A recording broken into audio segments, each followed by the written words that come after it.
Committee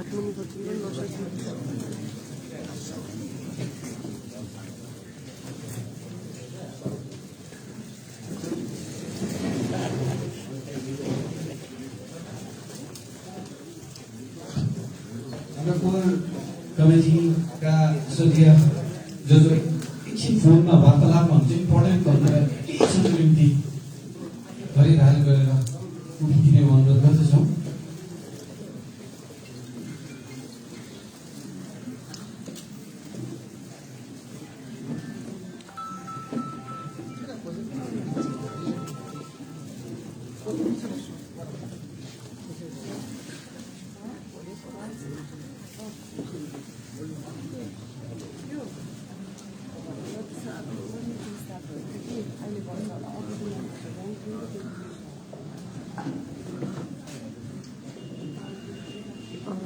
नमस्कार सम्पूर्णमा ST live हेरेर बस्नु भइरहेको सम्पूर्ण दर्शकवृन्दलाई दार्जिलिङबाट स्वागत जनाउँदै है तपाईहरु देख्न सक्नुहुन्छ यहाँनिर टिएमसीद्वारा आफ्नो मेनिफेस्टो रिलिज गरिरहेको छ।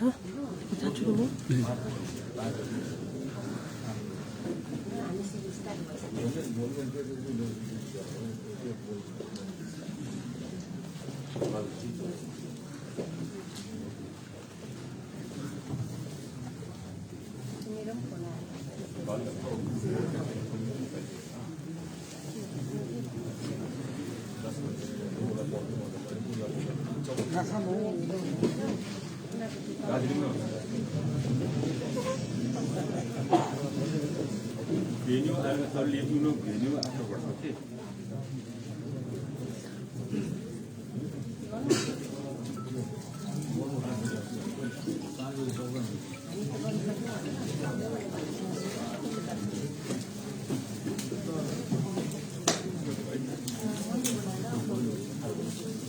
अल इन्डिया तृणमूल कांग्रेस दार्जिलिङ हिल्सका संकल्पपत्र मेनिफेस्टो रिलिज गरिरहेको छ।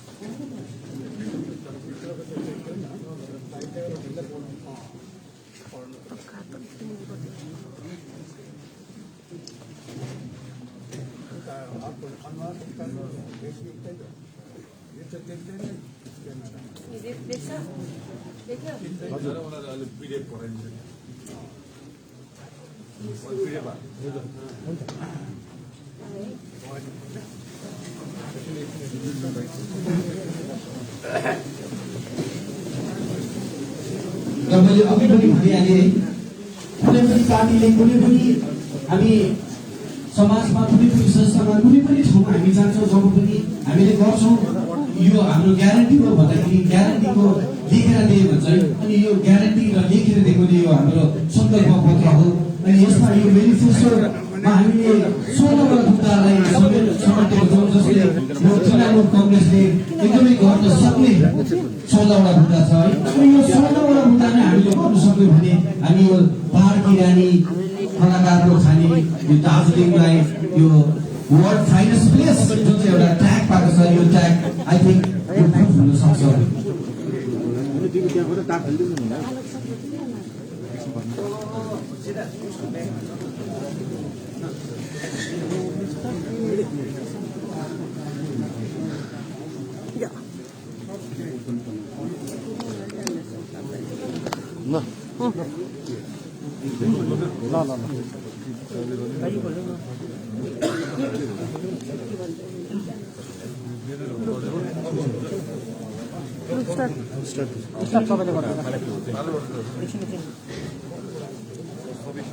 आगामी 27 फरवरी 2022 में सम्पन्न हुन गइरहेको दार्जिलिङ नगरपालिका चुनाव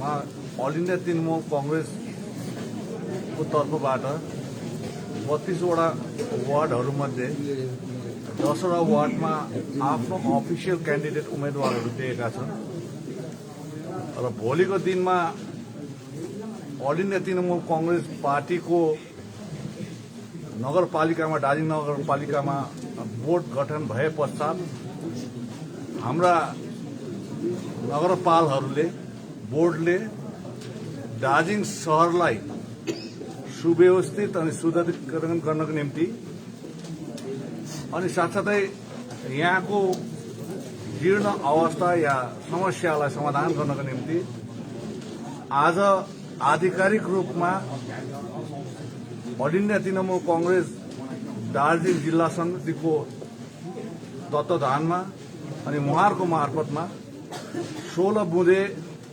घोषणा पत्र आज लोकार्पण गर्यौं र यसको विस्तृत जानकारी पार्टीका महासचिव श्रद्धेय एनबी खवासज्यूले अघि नै पढेर सुनाए र यो 16 वडामा जुन बुँदा हालेको छ यी सबै दार्जिलिङ शहरको समस्याहरू हुन् र यो समस्याहरूप्रति हामी गम्भीर छौं, चिन्तित छौं अनि यी 16 वटा समस्याहरू जो यहाँनिर हामीले राखेका छौं ऑल इंडिया तृणमूल कांग्रेसको सभानेत्री सुश्री ममता ब्यानर्जी साथसाथै उहाँसित सम्बन्धित राज्य सरकारसँग परामर्श लिएर मात्र यो घोषणा पत्र जारी गरिएको र यो भन्नुमा यो हो कि यी आदि 16 वटा जुन घोषणा पत्रमा लेखिएको बुँदाहरू अवश्य नै हाम्रो बोर्ड गठन भए पश्चात दार्जिलिङ नगरवासीको समस्याहरू हामी समाधान गर्नेछौं र यसको विस्तृत जानकारीको निम्ति म हाम्रो पार्टीको महासचिव श्री एनबी खवासज्यूले तपाईहरुलाई बताउनुहुनेछ। जुन प्रकारले अब संकल्प पत्र इलेक्सन म्यानिफेस्टो यो आगामी 27 तारिक सम्पन्न हुने दार्जिलिङ नगरपालिकाको चुनावमा हामीले पक्षबाट दिएका छौं, पार्टीको पक्षबाट र ऑल इंडिया तृणमूल कांग्रेसले भोलि जितेको बोर्ड बनेको खण्डमा के काम गर्नेछ भन्ने कुरोमा हामीले सबै यहाँ स्पष्ट लेखिदिएको छौं र सबसे कुरो हामीले बेसी ध्यान दिएको छौं गुड गभर्नेन्समा। गुड गभर्नेन्स दार्जिलिङ नगरपालिकामा जति नै पैसा भए तापनि जेसुकै भए तापनि सरकारले जे सहायता गरे तापनि गुड गभर्नेन्स भएन भने त्यो जनताको समक्ष पुग्दैन, बेनिफिसियरी समक्ष पुग्दैन।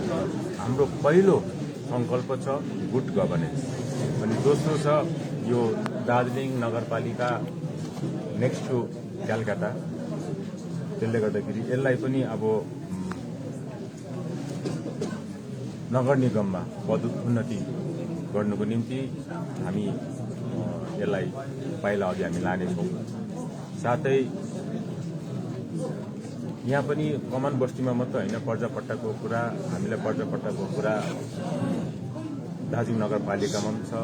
जतिजना लिज होल्ड ल्यान्डमा बस्छ, जतिजना भेस्टेड ल्यान्डमा बस्छ उहाँहरूलाई पनि पर्जापट्टाको व्यवस्थाको लागि हामी कुरा उठाउनेछौँ। त्यसको साथसाथै पानीको जुन चाहिँ एउटा समस्या छ, यो अमृत योजना मार्फत घर घरमा जल पुर्याइने छ भने यो बाहेक जुन चाहिँ फोर्थ लेक छ माथि सिन्चेलमा, त्यो फोर्थ लेकको पनि पूर्ण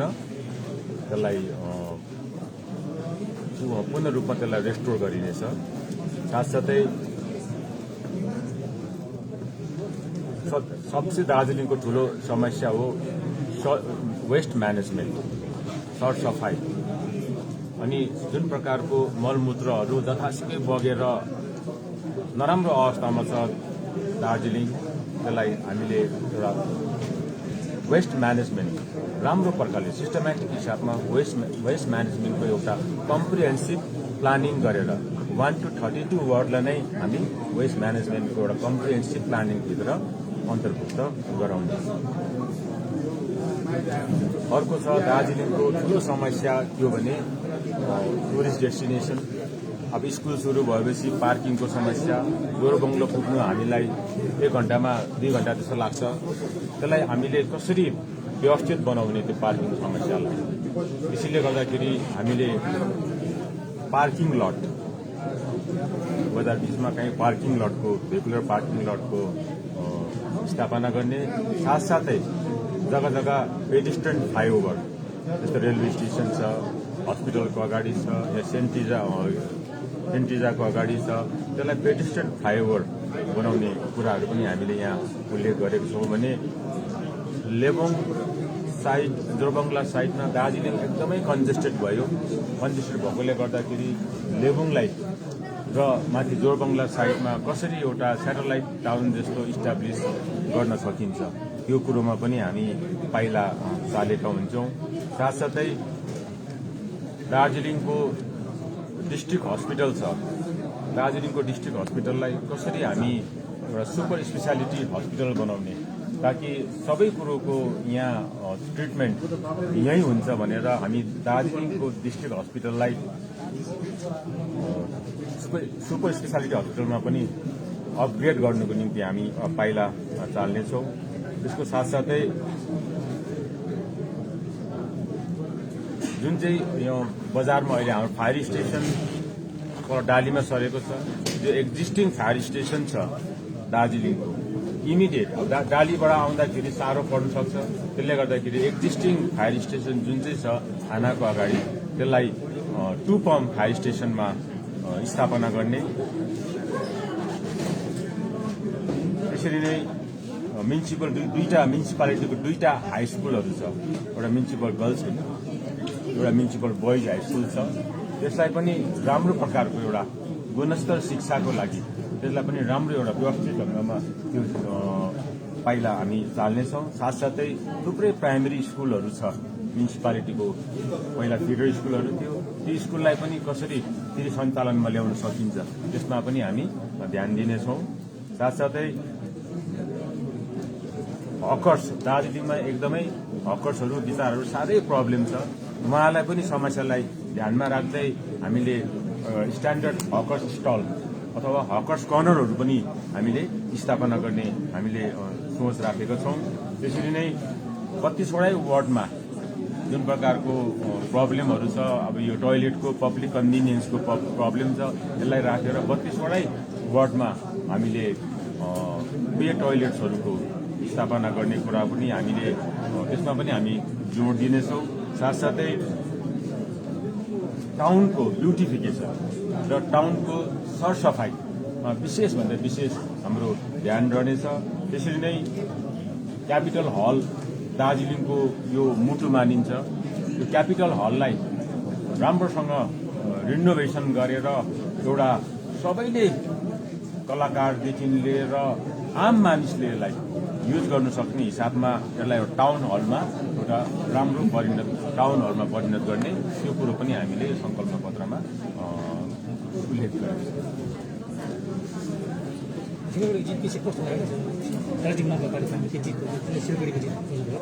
सिलगढीमा जुन प्रकारले 10 वर्ष भयो तृणमूल कांग्रेसको विपक्षमा बसेको 10 वर्ष मतलब तृणमूल कांग्रेसको पक्षमा थिएन, राज्यमा तृणमूल कांग्रेस हुँदा पनि विपक्षमा बसेको सिलगढी कर्पोरेसन र यसपालि एउटा ठुलो उहाँहरूकोमा पनि जागरूकता आयो कि होइन हामी राज्य सरकारसँगै बग्यो भने मात्रै, राज्य सरकारको साथमा रह्यो भने मात्रै हामी विकासको दिशालाई अघि लान सक्छौँ सिलगढी नगर निगममा भन्ने आम सिलगढी नगरवासीले जुन सोचे हामीलाई लाग्छ, हामी आशा छौँ, हामी आशान्वित पनि छौँ, हामी भरोसा पनि गर्छौँ दार्जिलिङको हाम्रो नागरिकले पनि यही दिशामा आफ्नो पाइला चाल्नेछ र अब पालो दार्जिलिङको भन्ने हिसाबमा उहाँले पनि पाइला चाल्नेछ भन्ने हामी पूर्ण आशावादी छौँ। दाजु विशेष त के एउटा प्रश्न राख्न चाहन्छु भने सम्पूर्ण पार्टीले नै यो मेनिफेस्टो जब उहाँले देखाउनु हुँदैछ विजय भएपछि हामी यो गरिदिन्छौँ भन्ने प्रमिसहरू गर्नु भइरहेको छ है, विजय पराजयपछिको चाहिँ के हुन्छ? हामी हाम्रो काम जनताप्रतिको सेवालाई हामी कहिले पनि पछि फर्किँदैनौँ, हामी लगातार लागि नै बस्छौँ। तर काम गर्नुको लागि म्यान्डेट त चाहियो नि त, काम गर्नुको लागि एउटा म्यान्डेट त चाहियो। जसरी मिरिकमा हेर्नुहोस्, मिरिकको जुन प्रकारको मुद्दाहरू थियो र पर्जापट्टाको मुद्दा थियो, त 6 महिनाभित्रमा हाम्रो एलबी राईज्यू यहीँ हुनुहुन्छ, 6 महिनाभित्रमा एलबी राईज्यूले 6 महिनाभित्रमा पर्जापट्टा उपलब्ध गराइदियो। अहिले मिरिकलाई हेर्नुहोस्, मिरिकको कुनै ठाउँ बाटो यस्तो छैन जहाँ म्यास्टिक भएको छैन, कुनै यस्तो गल्छडी छैन जहाँ स्ट्रिट लाइट छैन। आधारभूत समस्याहरू मिरिकले तृणमूल कांग्रेसको म्युनिसिपालिटी भएकोले गर्दाखेरि 5 वर्षमा आधारभूत समस्याहरू प्राय मिरिकले अन्त गरिसक्यो र अब सेकेन्ड फेज अफ डेभलपमेन्टमा जाँदैछ। मिरिक नगरपालिकालाई कसरी स्वावलम्बी बनाउने, कसरी नयाँ नयाँ प्रोजेक्ट ल्याएर स्वावलम्बी बनाउने, बेरोजगार युवाहरूलाई कसरी रोजगार दिने, कसरी स्वावलम्बी बनाउने, यो योजनाहरू उहाँले सोचिरहेको छ। भनेपछि तपाईँको भनेअनुसार यो सब सुविधाहरू उपभोग गर्नको निम्ति नगरपालिका क्षेत्रका जति पनि जनताहरू हुनुहुन्छ उहाँहरूले तपाईँहरूलाई म्यान्डेट दिएर जिताउनु पर्यो। यस म्यान्डेट दिनु पर्यो। हामी सबैलाई हामीले यो नगरवासीलाई अनुरोध गर्छौँ, एकपल्ट तृणमूल कांग्रेसलाई मौका दिनुहोस्। हाम्रो 10 जना उम्मेदवारहरू छन्, उहाँहरूलाई जिताइदिनुहोस्। एकपल्ट मौका दिनुहोस्, हामी दार्जिलिङको अनुहार बदली गरिदिन्छौँ दिदी ममता ब्यानर्जीको आशीर्वादमा।